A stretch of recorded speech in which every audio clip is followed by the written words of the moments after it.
Hi, how are you guys? Anyway, welcome back to my channel. Please like my video, please subscribe to my channel, and please share this video, share all my videos.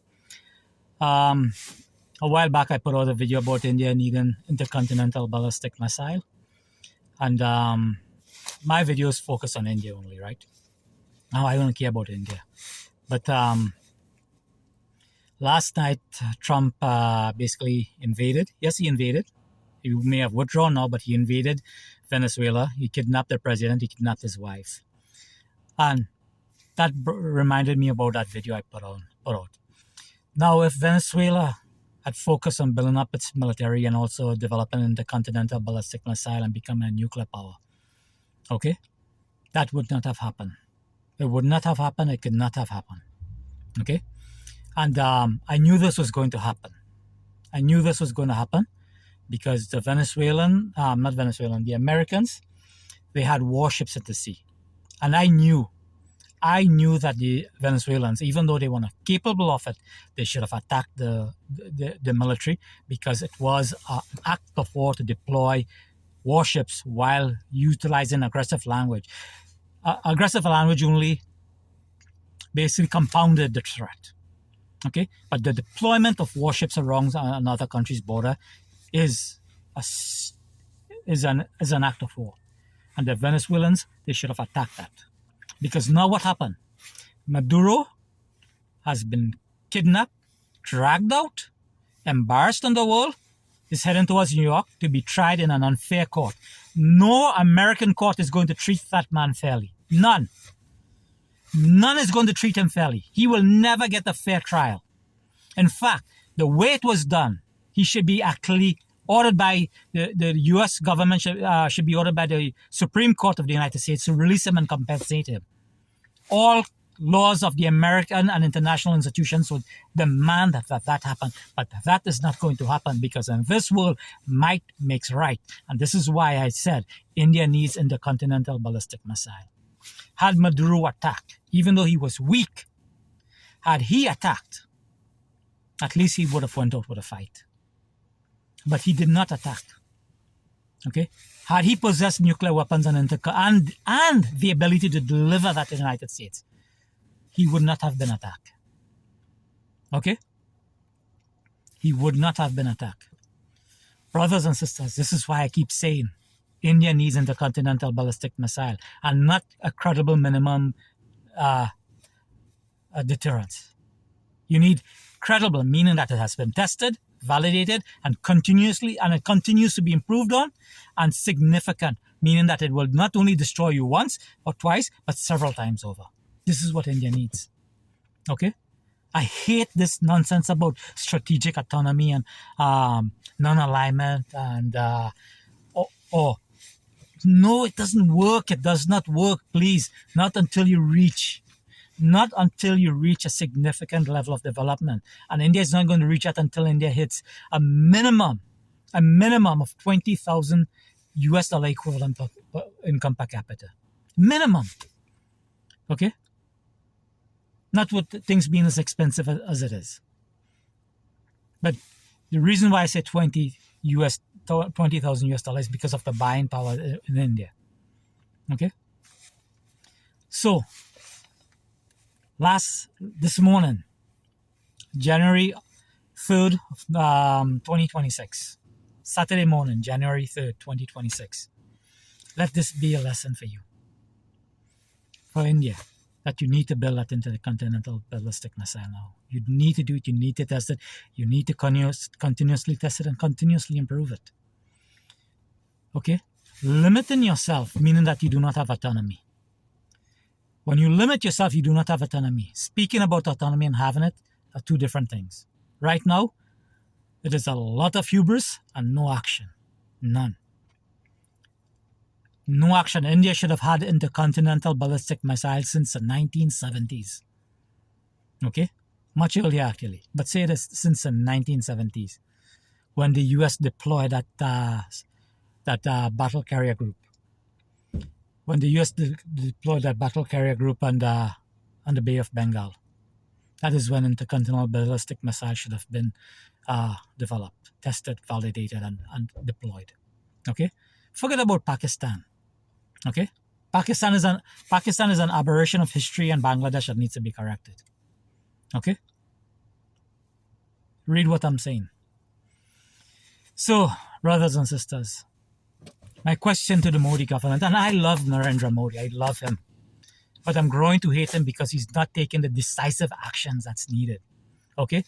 You see what happened in Bangladesh with Dipu Chandra Das? See what that happened there? Do you see what happened there? You think I would let that go and go? In fact, I'm never going to forget that. If I reach a point where I can do something about it, I am going to do something about it and address it. But, I don't have power. This is why I ask you to subscribe to me, to share my videos, to like my videos, because let's do a grassroots movement. Okay? Let's do a grassroots movement. Let us unite as Indians. I'd like to recommend another party other than the BJP. But sadly, the BJP is the only party that there is. And even within the BJP, there's just a few people like Amit Shah, Yogi Adityanath, Ajit Doval, Narendra Modi, Jai Shankar. There's just a few people even within the BJP party. Okay? I don't see anyone else that's capable of rising up. And even they don't have they have tunnel vision, whereas I have a more wide perspective. I see a lot more things. I go beyond that. Okay? Let me tell you something. The regime change or this narco-terrorism thing that the United States is talking about, this was created by the US. Look up the Contra incident, the Contra scandal. Okay? The US allowed drug lords to have access to American urban city to sell drugs to, targeting black families, destroying the black family. They created the demand within the United States and destroyed the black community. Okay? The Americans created that. This is not about democracy. This is about corporate America, a super elite that controls the United States via two-party, because both parties have elites. When look, even Ilhan Omar, that anti-American, she went in there and she became a multi-millionaire. At the end of the day, and she's not loyal to the US, but that's a different story. But at the end of the day, there's a very super elite that benefits from this. And they don't care about democracy. They don't care about human rights. They don't care about the rule of law. Okay? They don't care about any of these things. They don't care about, and they definitely don't care about India. For them, India is a threat. Whether they're Republican or Democrats, India is a threat. Okay? The deep states with the United States guide them to make India, and they already have that playbook for containing India. One of it is that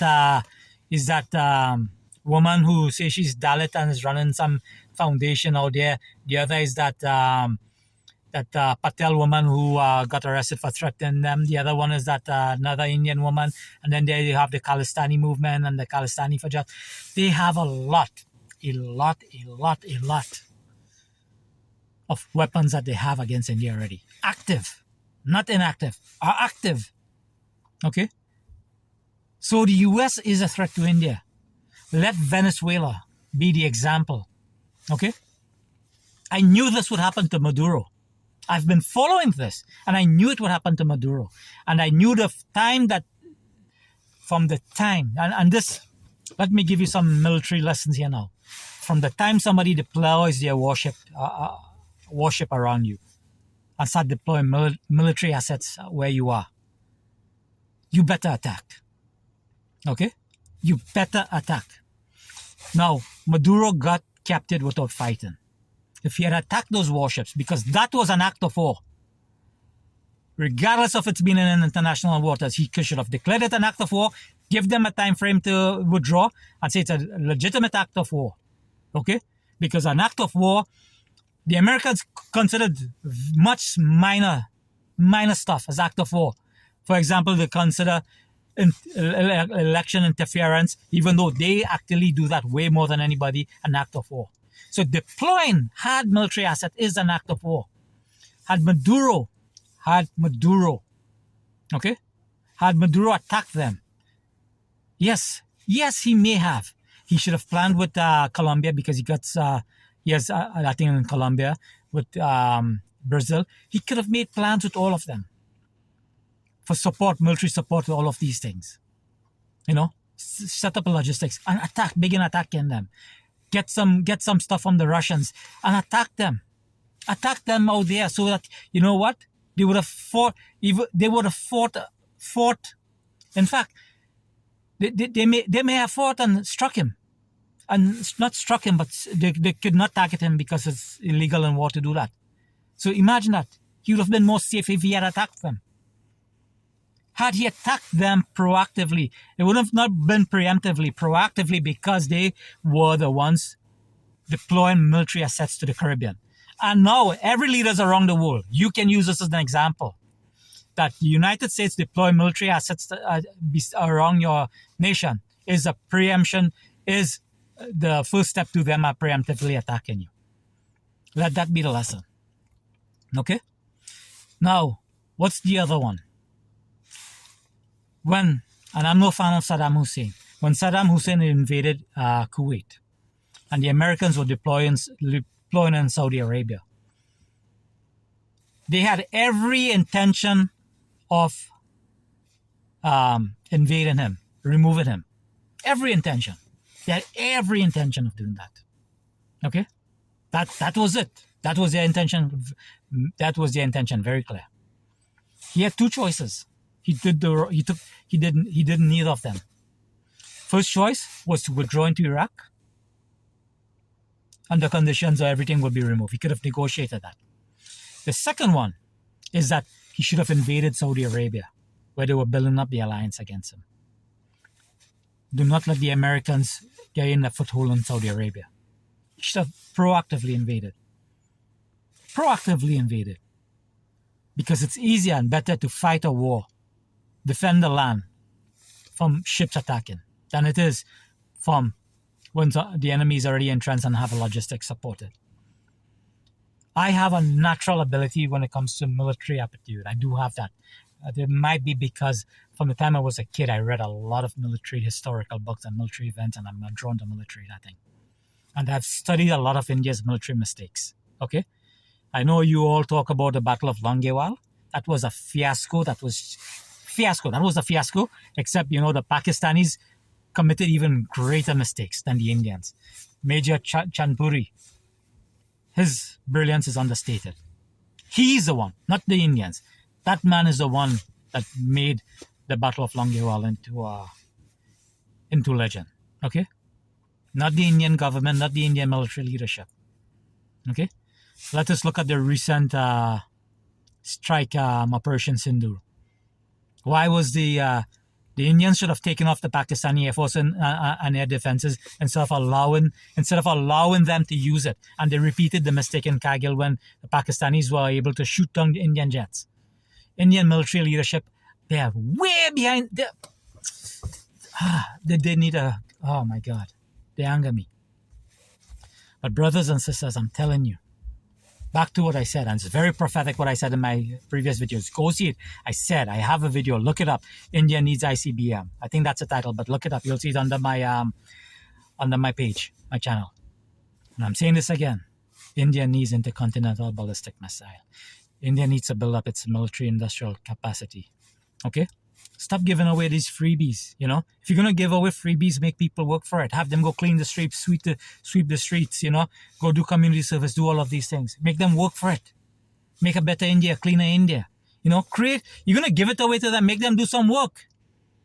Okay? Make them do some work. Have them go widen the roads, dig drains, pave the roads. All of these. To make them work for it.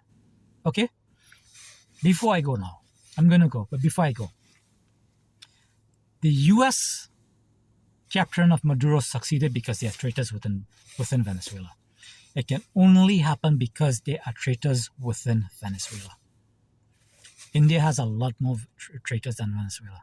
Okay, you all know about the print and press plates that allowed the Pakistanis to create fake currency. Also, India under the Congress outsourcing the printing to another country, and then when those money were shipped, they went on printed Indian currency as well, and they destroyed and damaged and financed the Indian finance terrorism within India using fake Indian money. Congress work. Any of you who vote for the Congress Party, your Socialist Party, or Marxist Party, or Dravidianist Party, you all are traitors. You all are traitors. Okay, and let me close off to this to my brothers and sisters who like to perpetuate and embrace and champion the Dravidian ideology. I have listen to this. I have pre-Dravidian ancestry. If I treat you the way you treat the Indo-Aryans, you would not like it. Okay, but based on your actions, I can treat you the way you treat them. And you cannot complain about that. Now, if you will not like that, please stop it. And let us work as one people. Give up the Dravidian ideology, because Dravidian ideology is attacking the Tamil heritage, the Kannada heritage, the Malayalam heritage, the Telugu heritage. So is the Marxist, Socialist, and Communists. They're targeting your own heritage, and you are gladly helping them destroy your heritage and your ancestors. Okay? And the values of your ancestors. Walk away from that. For heaven's sake, walk away from that. Okay? You're better than that. Do not fall for this these Dravidian leaders are self-serving. Okay? They're self-serving. All of them are self-serving. Move away from that. Let us unite together. Okay? Remember, the movement I'm trying to make doesn't need to win any state in the South. It just needs to win 51%. 51% of the total seats, not votes, 51% of the total seats within India, and enforce my vision. Think about that. Think about that. And that's a lot easier. It's a lot easier to do that than you think it is. Only problem is I need to get a ground movement coming, because I don't have the finance. Whereas I have the finance to live a very comfortable life. I don't have the finance to start a movement in Bharat. But I'm going to find a way around that. So let today be your notice. That either you learn from what happened to Venezuela, or a movement will come and make you pay the price for your treasonous behavior and supporting treasonous parties and championing treasonous ideologies against Bharat. Okay? It's time for unification. It's time to learn the lessons of history and learn the lessons of, you don't need to touch fire to know that fire is hot. You do not need to see a bully beating up our next person to know that the bully is going to come to you as well if you threaten at him, become a threat to him. Okay? Please learn. Okay? And Modi, this is my appeal to you directly. Build the freaking ICBM missiles and build at least 500 of them. Each of them with at least 5 multiple independently targeted re-entry vehicle. Okay? Please do that. Don't disappoint me. I love you, but I'm beginning to hate you now because you are not being the decisive leader that Bharat needs. Learn from Sardar Patel. Please learn from Sardar Patel. Okay? What he have done in just a few days of his acting prime ministership, you have not been able to achieve in your 10 years so far. So learn from that man.